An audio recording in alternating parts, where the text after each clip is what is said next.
Today, I'm going to share with you how I rebuilt my life when I was released from prison.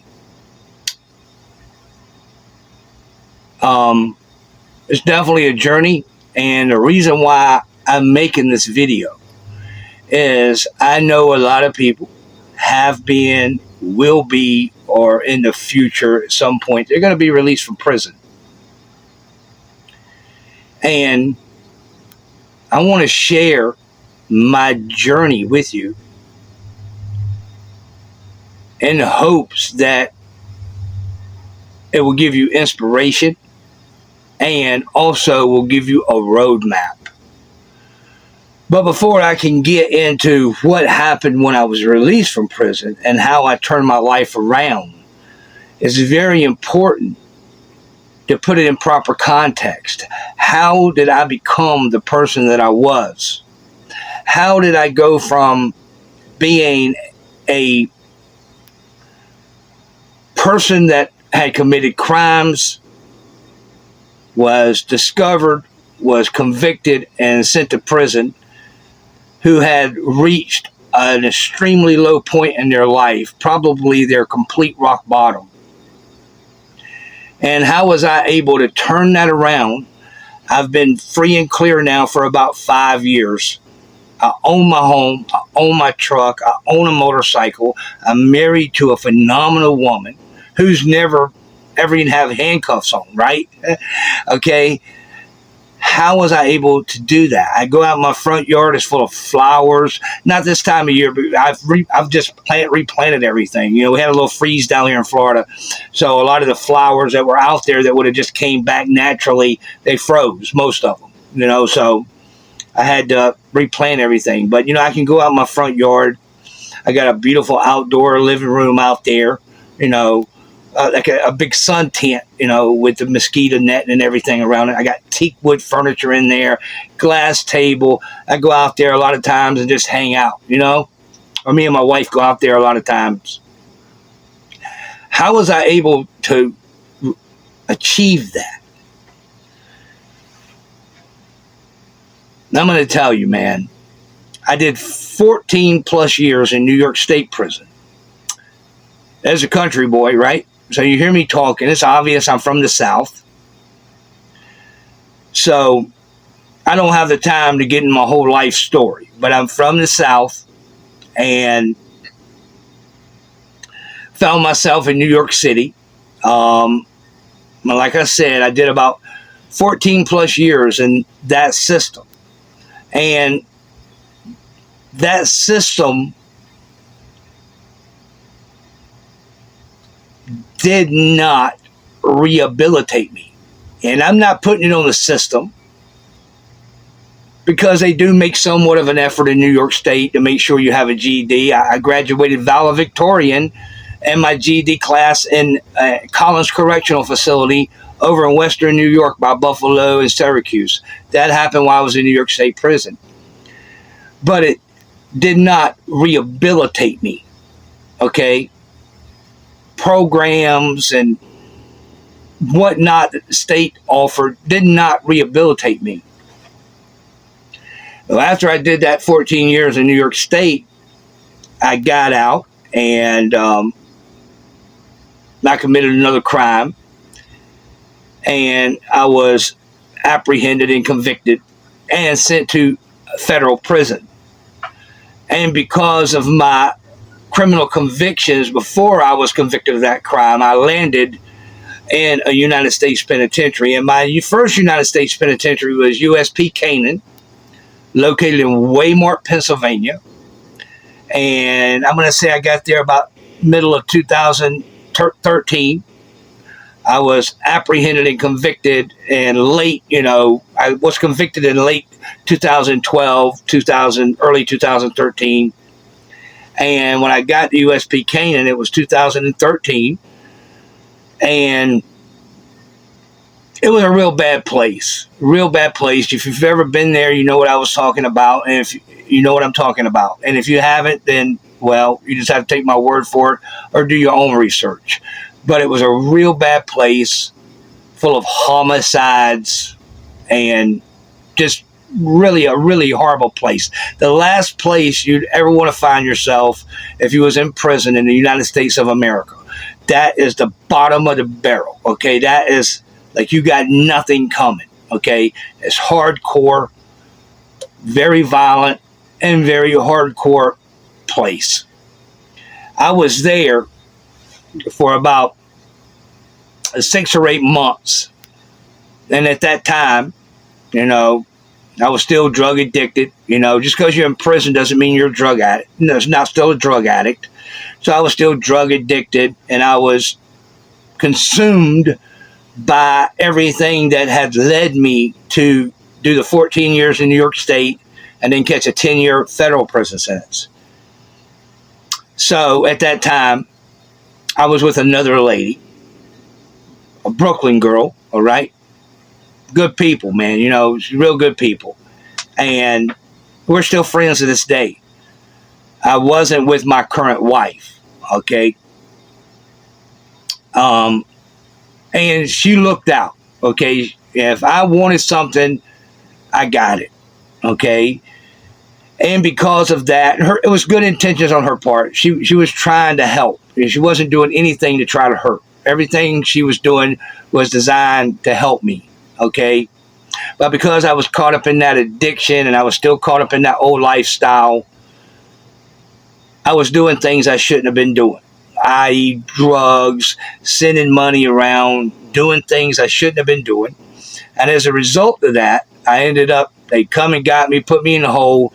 They gave me like, I don't know, 15, 16 shots. And at that time, the disciplinary hearing officer, also known as the DHO, was the hammer. And they gave me like, I don't know, I would say I forgot the exact count, 17, 18, 19, 20 incident reports. 300 series, which is the lowest level incident report they can give you. All right. And the hammer took my privileges for 18 months on each incident report. Okay. So I'm not even 2 years into this prison sentence, and I have no phone ever again. It took it for 40 years. All right. 30 years past my maximum expiration date. No phone, no email, no visits, no commissary. Okay. I could only buy stamps and stuff. Right. So I was getting a visit probably every 2 or 3 weeks. She would come from Brooklyn over to Pennsylvania. It's about a 120 or 30 mile trip. Just get a hotel room, hang out, come and see me, and go back home. You know, she's a good girl, man. You know, she's good people, man. You know, and again, everything she was doing was designed to try to show love and help. And so I end up in this situation. Right now, I got 8 more years to go on this 10-year sentence because he took a whole lot of good time too. So I pretty much lost a lot of good time right at the very beginning of my prison sentence. I lost my phone, email, commissary, etc. And I got the paperwork to prove this. I still have the paperwork. I'm sharing this with you to let you understand how this journey started and where it went. Now, they shipped me from Canaan.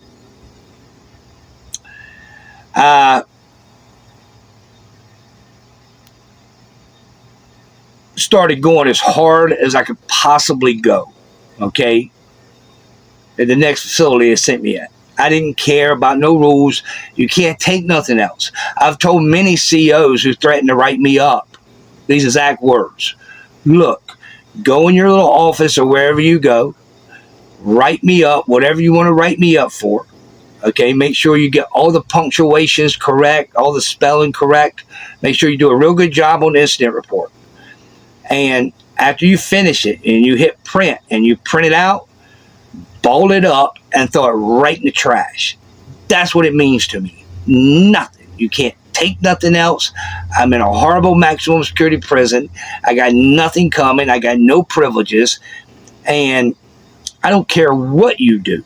You mean nothing to me. And that was my exact attitude. And that's the way I lived my life for about the next 2 or 3 years. So about the first 5 years of that 10-year prison sentence was wide open. Okay.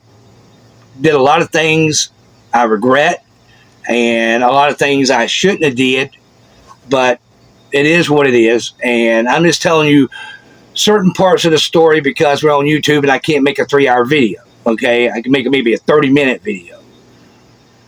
So one day I'm in the hole and I was on rec alone, sell alone. And anybody who's ever been in the feds, who's ever been in the United States penitentiary, they usually do that to you because you did something violent. All right. And I was in the hole and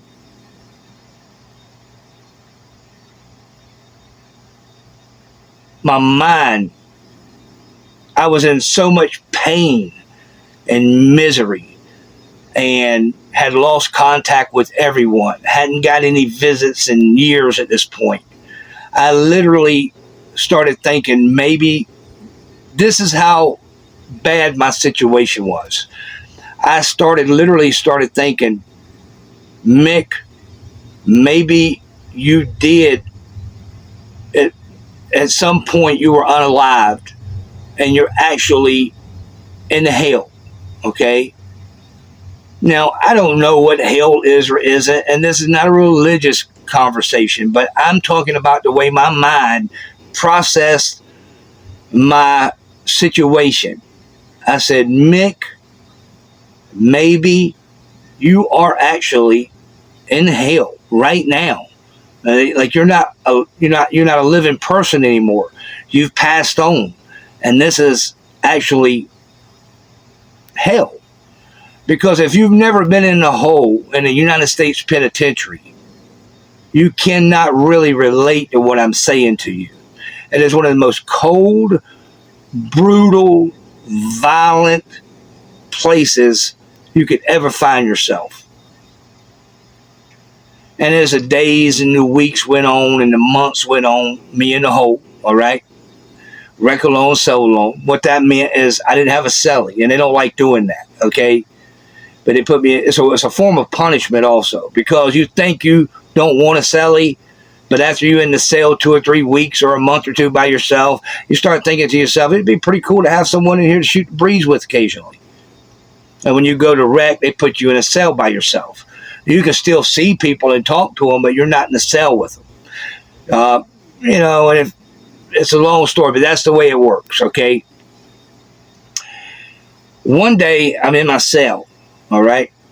And for lack of a better word, I had maybe an outer body experience or maybe an inner body experience. I don't really know. Only thing I know is what happened.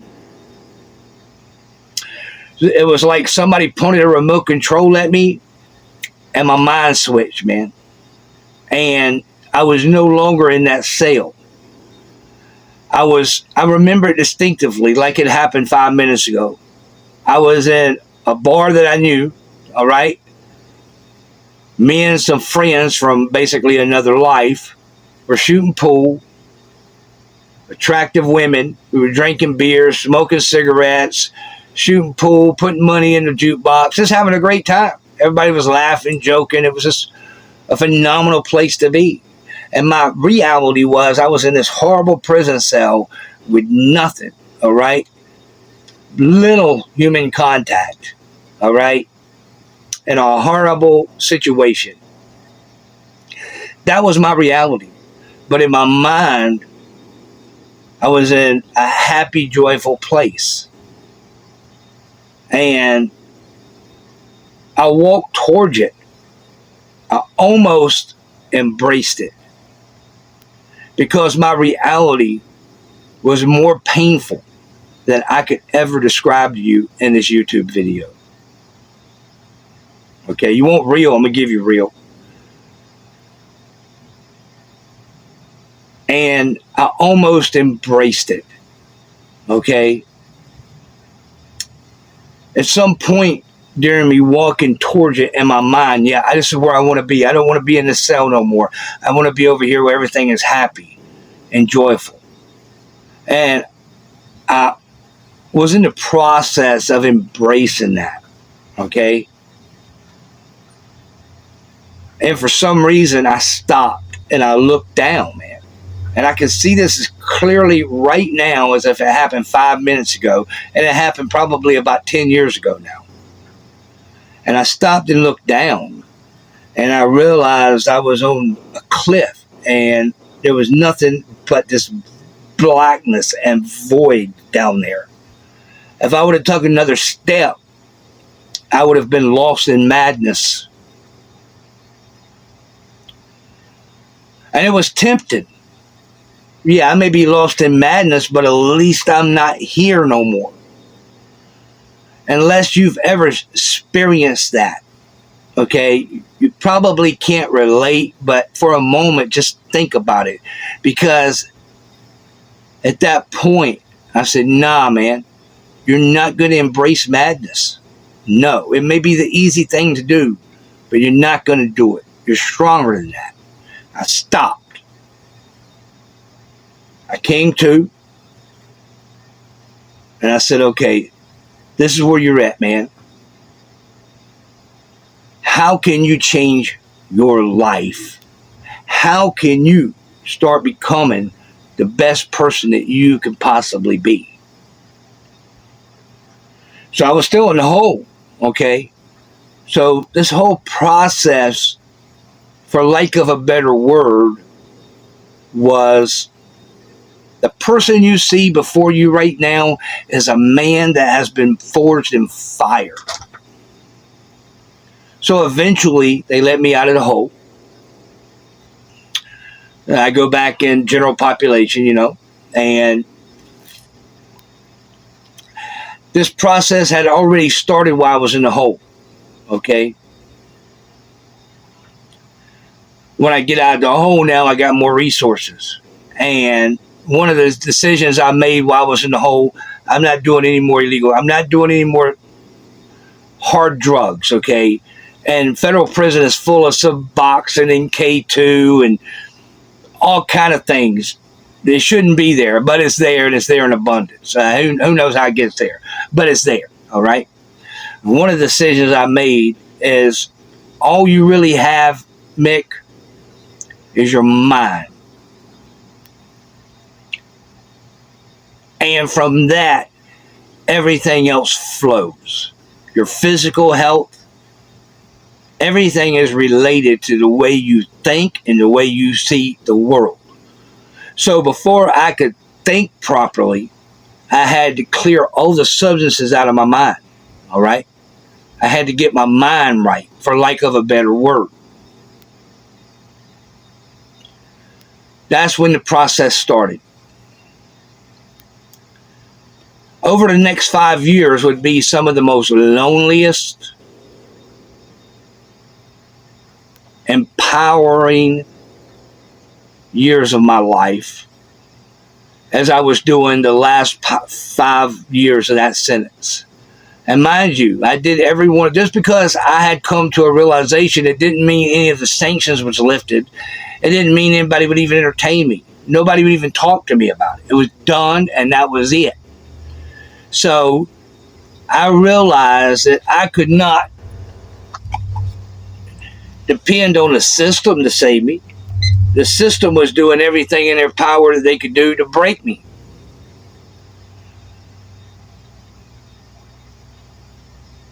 So I couldn't depend on the system to come and rescue me, okay? The whole system that I found myself wasn't designed to rehabilitate you. Words matter, and if they didn't matter, I could start calling you all kind of words right now that would be rude and disrespectful, and you wouldn't be offended by it. So let's not kid ourselves. Words matter. And a United States penitentiary is not called a United States correctional facility. Okay? It's called a United States penitentiary. You're there to pay penance for what you've did. Okay? You're there to suffer for what you've did. So once I realized what the word penitentiary actually meant, and I realized that the whole system that I was surrounded by couldn't care less. If I had a heart attack and drop right now, nobody would ever even think of it again. Nobody cared. The staff, the prisoners, nobody cared. And there was no point in feeling sorry about myself. feeling sorry for myself because it wasn't going to change nothing. Okay. The one thing I could do was start building my mind again. All right. So I became anti-drug in my own life. I didn't preach to nobody else. I just didn't do any more drugs, no cigarette smoking, no coffee, nothing. Okay. A machine. Okay. I read every book I could get my hands on. Spent many, many hours in the law library. Spent many, many hours playing chess. Many, many hours hardcore workout, man. I'm 260 pounds. You know, 6, 7 years ago, I could jump on a pull-up bar at 260 pounds and do 35, 40 pull-ups, man. I was just an animal, okay? Okay? Excuse me. I had made myself into an animal, but in a good way. Completely drug-free, phenomenal physical shape. This was the process of being forged by fire. And what I realized is just because you change, it doesn't mean the world around you changes. The world is what it's always been, okay? And the only thing that's going to change from the time you're in prison until you get back out of prison is the world's got faster, it's got more lewd, more crude, and more vicious.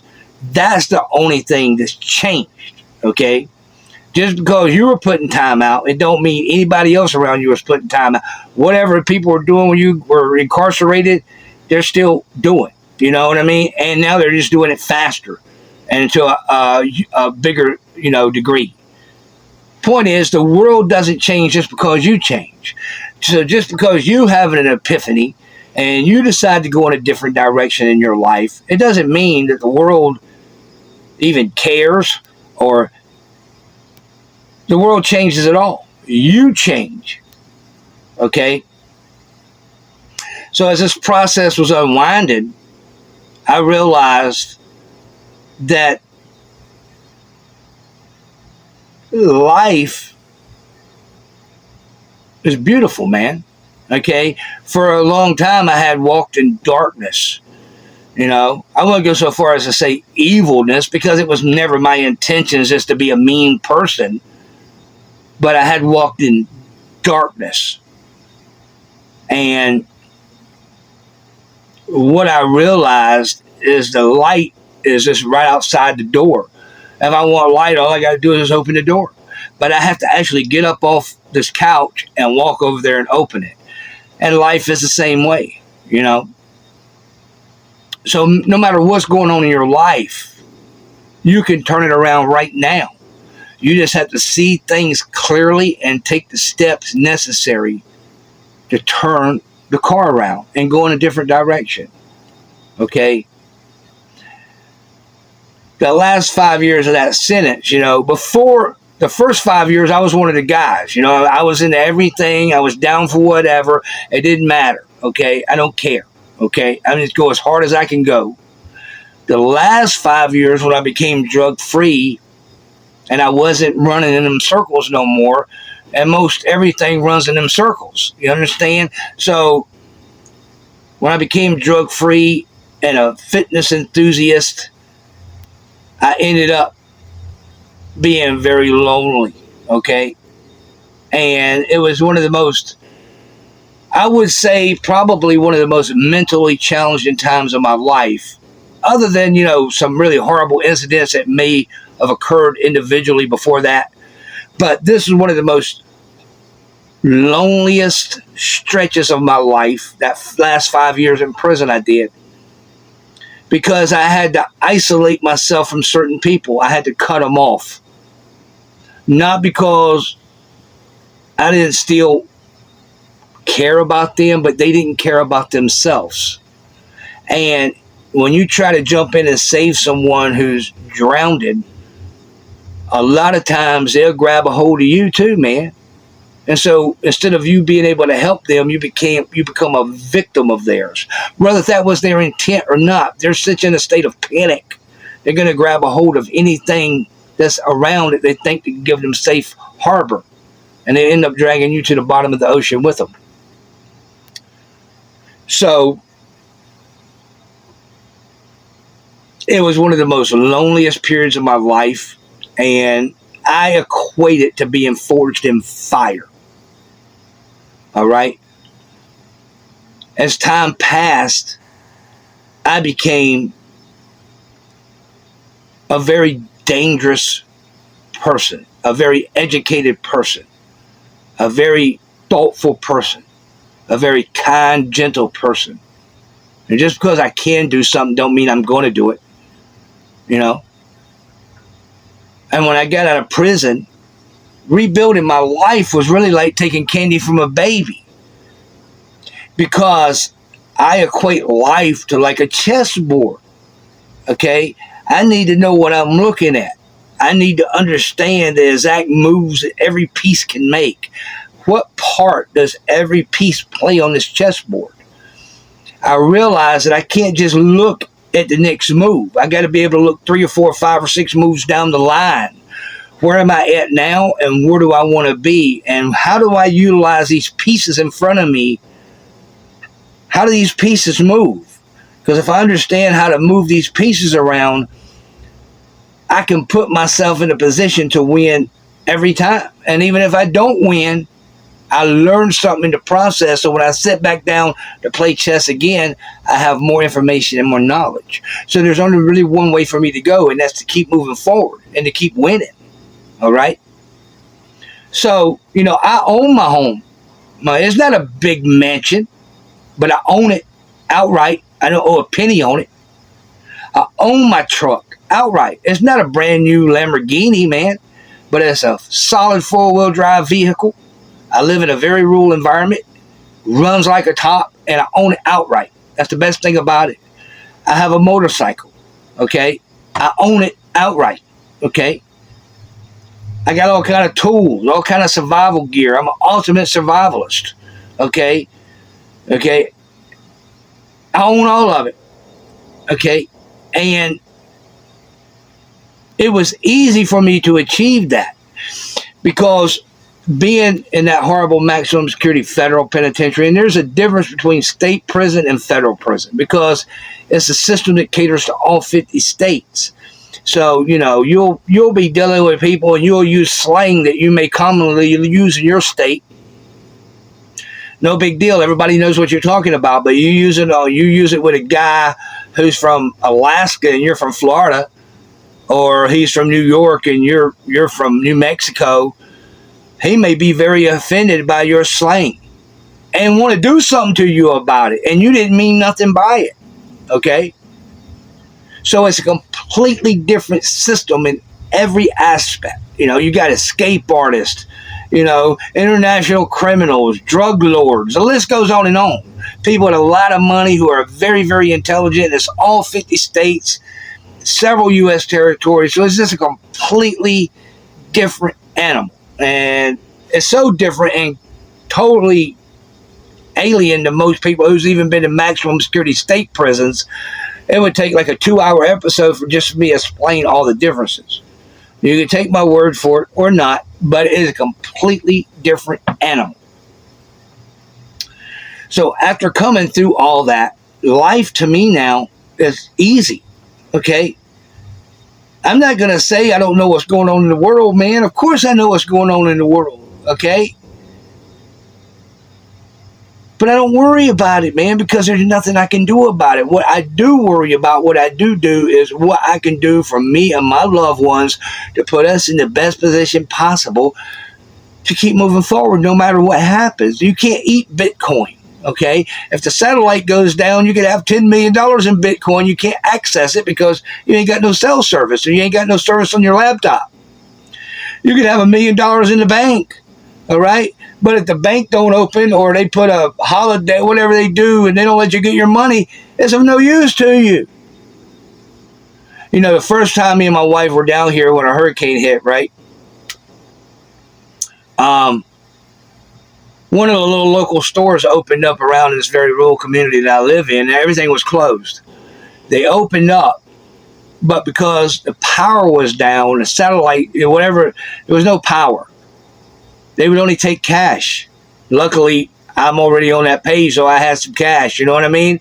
But they wouldn't take a card. So you could have $1 million on your credit card, you ain't going to buy nothing with it because there's no power. But, if a can of beans costs 50 cents and you got 50 cents in cash, the guy would take that. You know what I mean? So, he did a service to the community. But, that's the way I live my life, man. Everything I own it outright. I work for it. Okay, me and my wife have worked extremely hard for everything we got. I got the right woman in my life, okay, and I got the right people around me. And if you're not the type of person I want to deal with, I won't yell and scream at you. I just never talk to you again unless it's absolutely necessary. Like when I'm at work, if I don't like you, we're never going to have no arguments or nothing because I just won't deal with you unless it's absolutely necessary and it's completely job related. Okay? That's the way I live my life. I don't argue.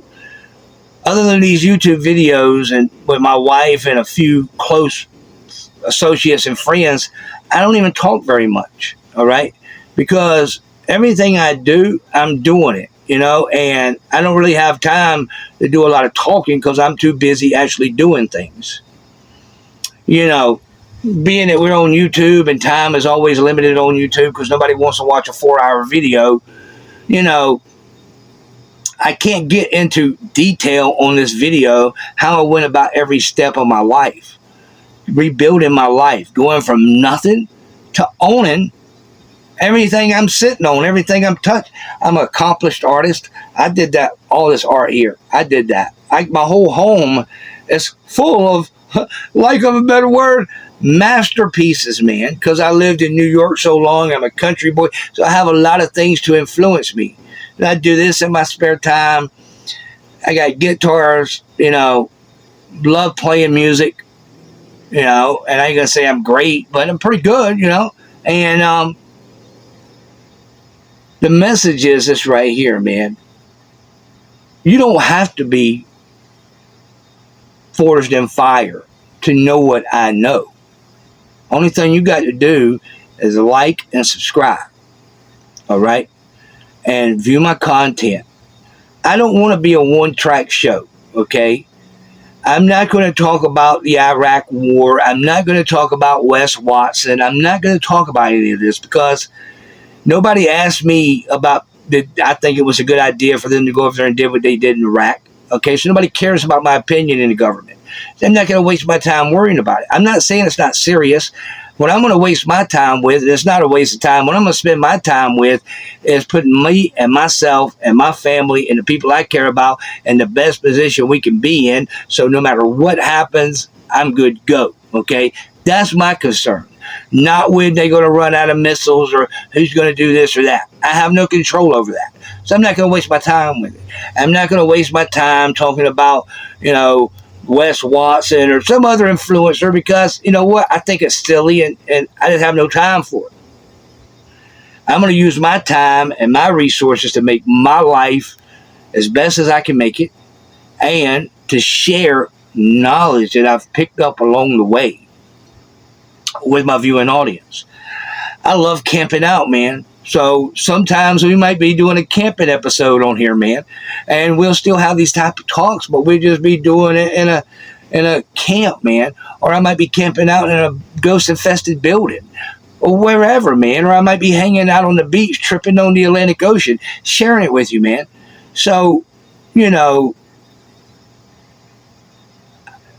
will go wherever it goes. I do this in my spare time. This is not a source of revenue for me. I do it because, honestly, man, I want to give back, okay? I've did things in my life that I was held accountable for, but just because I did a prison sentence for them, it doesn't mean the debt is fully paid, okay? By me sharing information with you in a cool, humble, respectful way, I feel I am helping society. And It's my way of giving back. You know, all these tattoos and scars I got all over my body, man. I got these in real battles, all these scars. I mean, I could go on and on, okay? And every tattoo I got, I didn't get one of them in a tattoo shop. My whole black back is blasted. Phenomenal, beautiful art, okay? Look at that line, man. I mean, all that was did in prison, man, okay? So I don't have one tattoo on me from a tattoo shop. Everything that I have was forged in fire, okay? And life is beautiful, man. Whatever situation you may find yourself in, it's only temporary, okay? At any given time, you have every human right to turn your situation around. I don't worry about things I can't control, man, and I don't, it's none of my business, I'm not going to say it doesn't affect me. I'm not saying I'm not worried, but if you didn't ask me my opinion before you went and did something, you know what I mean? The damage is done. I mean, so it's like, there's no point in me getting all up in arms about it. I'm just going to say, okay, well, that's what it is. I don't agree with it. I'm not cool with it. But nobody asked me my opinion about it. So obviously, in the big plot of things, my opinion really doesn't matter. So I'm not going to waste my time with it. I'm going to say, okay, how can I put this old four-wheel drive I got, okay, and four-wheel drive and go down this back road where most people won't travel and get around the whole thing and keep pushing. That's my philosophy in life, okay? My old big toe on my last episode, it's almost healed up. I got a little bit of way to go. The whole toenail fell off and everything when I dropped something on it. And another thing about my material that I produce on YouTube, it's not time-stepped. It's irrelevant today as it'd be 10 years from now, Let's not forget about the men and women who are locked down in cold, dark, lonely places. Homie, you're down, but you're not forgotten, man. There's a lot of good people who are locked away in prison. They're not violent. They didn't hurt anyone, and they may have made a mistake, but it doesn't mean they're not human beings, and it doesn't mean I don't care about them. I care about them. That's why I do this, okay?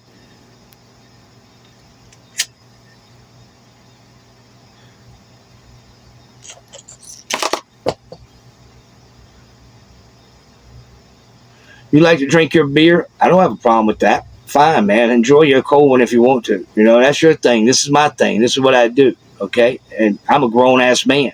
I'm a free man. I'm free, okay? I can do this.